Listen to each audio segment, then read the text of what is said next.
بسم اللہ الرحمن الرحیم۔ ہمارے بھائیوں نے کہا کہ رسول دو چیزیں چھوڑے جا رہے ہیں، کتاب اور سنت۔ کتاب بھی ہے سینٹنس، سنت بھی ہے سینٹنس۔ سینٹنس میں ٹیکسٹ بولوں، کتاب بھی ہے ٹیکسٹ اور سنت بھی ہے ٹیکسٹ۔ اب ٹیکسٹ تو متن ہے، کتابی صورت میں ہے۔ ٹیکسٹ میں اگر کنفیوز ہو جاؤں، ٹیکسٹ کو اگر کوئی پریکٹیکل کر کے دکھائے تو کوئی تو ہو۔ بس دو چیزیں، دو ٹیکسٹ چھوڑے جا رہا ہوں۔ اب آپ نے ٹیکسٹ پڑھا، آپ کو یہ سمجھ آیا، آپ ایک راستے پہ، دوسرے نے پڑھا، تو ہر بندہ اپنی تشریح کرے گا نا ٹیکسٹ کی۔ کوئی تو ہو ٹیکسٹ پہ چلنے والا۔ تو انہوں نے کہا کہ ٹیکسٹ پہ چلنے والے کون ہیں؟ اصحاب ہیں، تبھی تابعی، تبع تابعی، یا انہوں نے جو کیا اگر نہیں بھی تھا رسول کی سنت میں تو کا بدعت حسنہ۔ ہم نے کہا نہیں، کتاب اور اہل بیت۔ ہم یہ دیکھتے ہیں کہ طریق اہل بیت کیا ہے، وہ یہ دیکھتے ہیں کہ طریق اصحاب کیا ہے۔ اب اگر آپ طریق اصحاب پہ چلو گے تو کنفیوژن ہے، کیونکہ طریق ایک نہیں، ایک صحابی ادھر، دوسرا صحابی، ایک سچی بات ہے۔ جنگ جمل میں آ جائیں، طلحہ زبیر ادھر، علی بن طالب ادھر، آپس میں جنگ ہے۔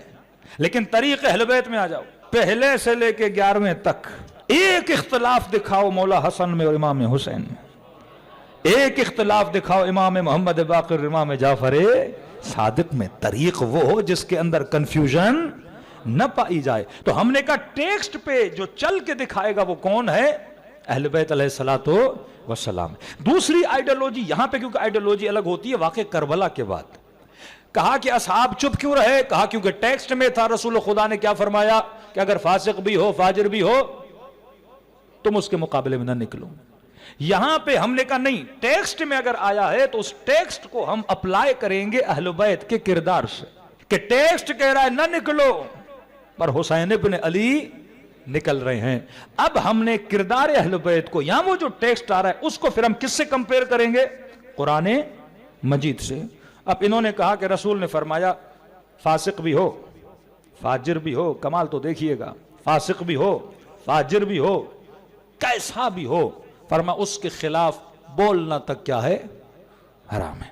حاکم ہے، حاکم کے خلاف آپ تلوار نہیں اٹھا سکتے۔ نکالو گے تو خارجی ہو، خارجی ہو تو واجب قتل ہو۔ رشی بنیاد امام حسین کو کیا کر دیا؟ شہید کر دیا۔ اب میرا ایک سوال ہے، ہر مسلمان نماز پڑھتا ہے، نماز میں کل بھی کہا، جو آیت سرنامہ کلام بنا رہا ہوں، اللہ نے ایک دعا کو واجب کیا، اور وہ دعا ہے اہدنا الصراط المستقیم۔ اے خدا مجھے ہدایت دے سیدھے راستے پہ، ان کا راستہ جن پہ تو غضبناک نہیں ہوتا، ان کا راستہ جو کبھی گمراہ نہیں ہوتے۔ مطلب مجھے ان کے راستے پہ چلا جو تیرے، اہل سنت کی تفسیر کر رہا ہوں، شیعوں میں تو نہیں جا رہا، جو تیرے نیک بندے ہیں، جو صالح ہیں، جو شہداء ہیں، جو انبیاء ہیں، جو اولیاء ہیں، مجھے ان کے راستے پہ چلا۔ یعنی ایک طرف مفتی صاحب کہیں کہ بندہ مسلم مسجد میں آ، ڈیلی دعا کر، کہ خدا مجھے ہدایت دے، مجھے سیدھے راستے پہ چلا، یعنی اللہ کہے کہ دعا کر ہدایت دوں، دوسری طرف کہیں اس کے نبی نے کہا جو یزید کہے وہ کر۔ حاکم اگر کہے بدعتی بن جا تو بن جا، حاکم اگر کہے بے دین بن جا تو بن جا، حاکم اگر شرابی ہو، کبابی ہو، زانی ہو، سود خور ہو، کیسا بھی ہو، کہ نہیں، اللہ کے رسول نے کہا اس کے خلاف زبان نہ کھولا کرو۔ ایک طرف نماز میں دعا مانگے اہدنا الصراط کہ اے خدا مجھے ہدایت دے، دوسری طرف اسی کے اگینسٹ اللہ کا نبی کہے، تو پھر نماز کا فائدہ کیا؟ پھر دعاؤں کا فائدہ کیا؟ یہ بالکل ایسا ہے کہ میں کہوں خدایا مجھے سود سے بچا، پھر مومن کو کہوں ذرا سود تو دے دے۔ اے خدا مجھے گناہ سے بچا، نگاہ حرام سے بچا، پھر مارکیٹ میں جاؤں نگاہ حرام کی تلاش میں نکل جاؤں۔ اے خدا مجھے خنزیر کے گوشت سے بچا، پھر ٹیبل پہ خنزیر رکھ کے کھانا شروع ہو جاؤں۔ کہ یہ دونوں چیزیں ملتی ہیں؟ ایک طرف میں دعا کروں کہ اے خدا مجھے ہدایت دے، یعنی یہی مفتی اپنی صبح کی نماز میں دعا مانگ رہا ہے کہ اے خدا مجھے ہدایت دے، اور شام کو آ کے ممبر پہ کہہ رہا ہے کہ اللہ کے رسول نے کہا ہے کہ حاکم اگر بدبخت بھی آ جائے اس کی اطاعت تیرے اوپر کیا ہے؟ واجب ہے۔ جناب ابو بکر کو چھوڑ کے دوسرے کو, تیسرے کو, چوتھے امیر المومنین کو امت نے مارا, مسلمانوں نے مارا. اس کے بعد نبی کا نواسہ امام حسن, اس کے بعد یہی امت امام حسین کی قاتل بنتی ہے. اس کے بعد مروانی آتے ہیں, یزید کو مار دیتے ہیں. پھر مروانیوں کے بعد عباسی ان کو مار دیتے ہیں. پھر عباسی آتے ہیں, مامون امین کو مار دیتا ہے, اپنے بھائی کو مار دیتا ہے. پھر عثمانیوں کی حکومت, قتل قتل قتل, غارت, بد اخلاقی, شراب نوشی, کنیز پروری. یعنی امت کا وہ حال ہوا. یہ آئیڈیالوجی تھی جو رسول خدا نے دی. ایک آئیڈیالوجی آپ کو حسین ابن علی نے دی, مثلی لا یبایع مثل یزید.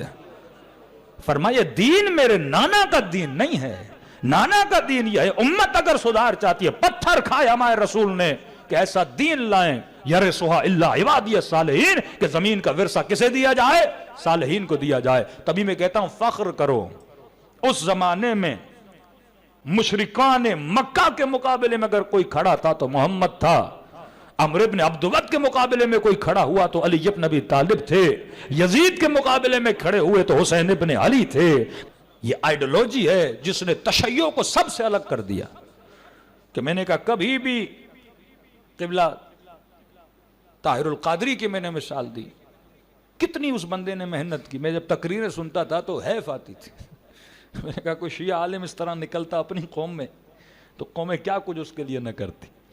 ڈیلی وہ تقریریں کر رہا ہے, پیسہ خرچ کر رہا ہے, کبھی حضرت موسیٰ کا قصہ, کبھی فرعونیوں کا قصہ سنا رہا ہے. اٹھو اٹھو اٹھو. یہ ٹک ٹوک پہ, میڈیا پہ بیٹھ کر اس قدر تفریق ہو گئی کہ یہ تو بریلوی ہے, ہم کیوں نکلیں. ہاں, کم محنت نہیں کی اس بندے نے, لیکن کوئی انقلاب آیا نہیں آیا. یہ ٹرائل ہیں, ہمیشہ یاد رکھیں. یہ کیا ہیں؟ ٹرائل ہیں. کبھی مولوی کو نکالا کہ قوم نہیں نکلی, سیاستدان نکلے کہ قوم نہیں نکلی. ہر طرح کا بندہ نکلا کہ یہاں پہ انقلاب آنے والا نہیں ہے. تو وہ آپ کی نبض کو سمجھ چکے ہیں. یہ واقعات جو کرائے جاتے ہیں نا, یہ قوموں کی غیرت کو, نبض کو چیک کرنے کے لیے. میں نے کسی مجلس میں عافیہ صدیقی کی مثال دی تھی, افسوس سے کہنا پڑتا ہے. ایک عورت زندان میں ہے, اپنے وکیل کو انٹرویو دیتی ہے, وہ انٹرویو شائع ہوتا ہے اور پاکستانی قوم پڑھتی ہے. کچھ بھی ہو نا, پاکستانی ہے. کہتی ہے 20 یا 24 بار مجھ سے زیادتی کی گئی ہے امریکی جیل میں. یہاں کوئی غیرت ہے؟ مولا امیر کیا فرماتے ہیں؟ اگر کسی یہودی خاتون کے پاؤں سے مسلمان حکومت میں پازیب ہوتا ہے نا, وہ اتارا جائے, اور اگر کوئی یہ خبر سن کے مر جائے تو اللہ اسے شہادت کا درجہ دیتا ہے. مطلب غیرت مند تھا, برداشت نہیں کر سکا.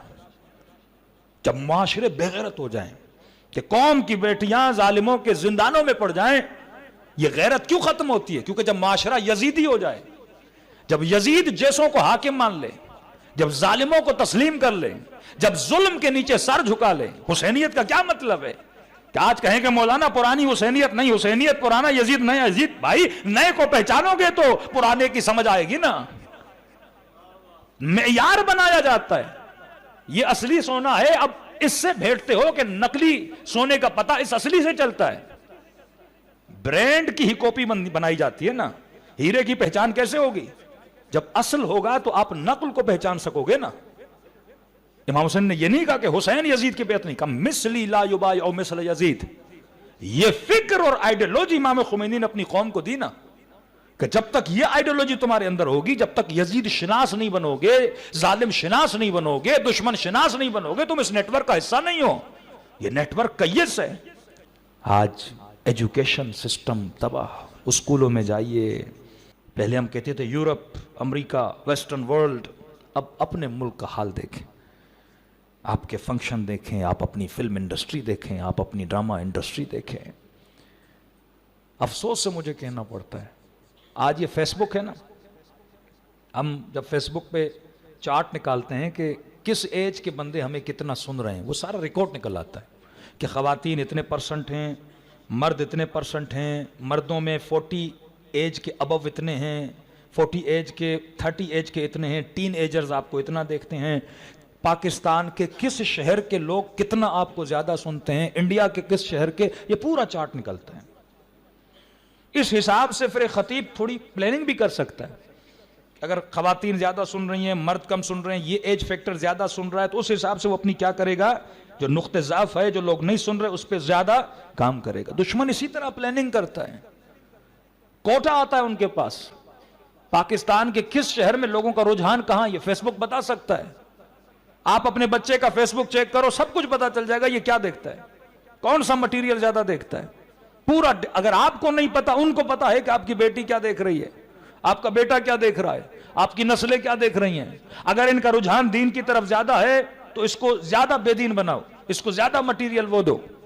ہر چیز کی پلاننگ ہے کہ آج ریکارڈ نکلا، افسوس سے کہنا پڑتا ہے کہ فحش فلمیں، پورنوگرافی، دو ملکوں کا نام آیا، ایک پاکستان، دوسرا سعودی عرب۔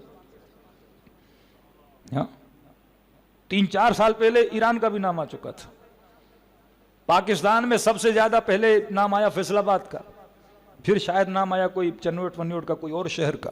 یعنی نام بھی آتے ہیں کہ اس شہر کے جوان اس گناہ کو کیا کر رہے ہیں، زیادہ دیکھ رہے ہیں۔ بھائی اس شہر میں اگر دیکھا جا رہا ہے تو میرے بچے بھی تو ہیں۔ اگر پاکستان کی نسل دیکھ رہے تو اس جوان میں میرا بچہ بھی تو ہے۔ کسی خطیب کی پلاننگ ہے، کسی کے ذہن میں یہ کہ اگر جوانوں میں فحاشت زیادہ بڑھ رہی ہے تو محرم میں اس کے خلاف زیادہ پڑھا جائے۔ اگر بے پردگی کا رجحان زیادہ بڑھ رہا ہے تو پری پلان ہو کہ آپ وہ روایتیں زیادہ پڑھو۔ اگر کہیں پہ نصیریت زیادہ بڑھ رہی ہے تو پری پلان کر کے وہ ٹاپکس لے کر آؤ کہ لوگوں کو، نسلوں کو نصیریت سے بچایا جائے۔